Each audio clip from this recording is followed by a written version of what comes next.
In the year 2000, one of the most prominent bakeries America has ever seen was born. In a small town in the middle of nowhere, no one expected the huge success that it would bring or the amazing amounts of income for the small nowhere town. But nonetheless, it surprised and surpassed expectations. Now it's 2007 and there's no longer a town bakery. There's no longer anything. Behind closed doors, this magnificent duo of homemade Betty Crockers couldn't have their cake and eat it too. There were major feuds and family dissension causing separation and backstabbing in the family business. Family ties were breaking and more arguments were being made than dough being put in the oven.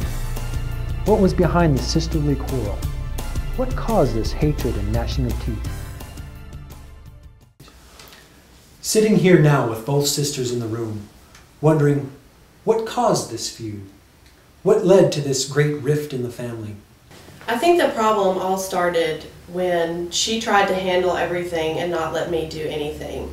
Well, first of all, I don't think that it was really meant to be. I don't think that we should have been in business together. I think that I was meant to do the business and she was meant to do the cooking. I mean, it would have been easier if I would have just hired her and she would have worked under me. She doesn't understand all the business stuff. I know all about the business. You see, we got into this business together and she still thinks she's all high and mighty.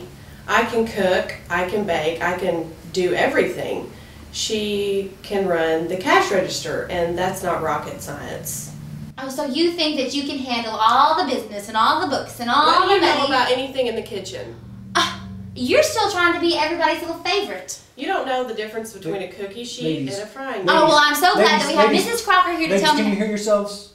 You both realize it has been 3.5 years you've been carrying on this grudge. Do you realize the pain that it's caused your family and the community?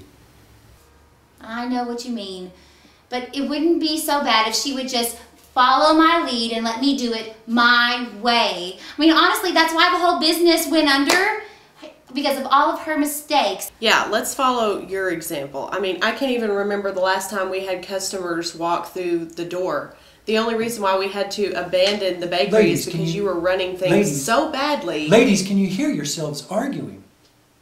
Have you recently sat back to ask yourself, what is this all about? How much longer can we carry this on? Who's going to be the first one to step back and say, enough?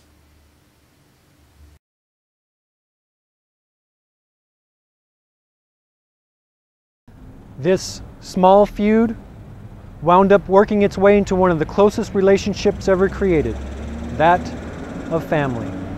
Now, all we have is a rundown bakery, some broken dreams, some broken homes, and some very serious consequences. That's all for this time. Join me next week on Truth Be Told.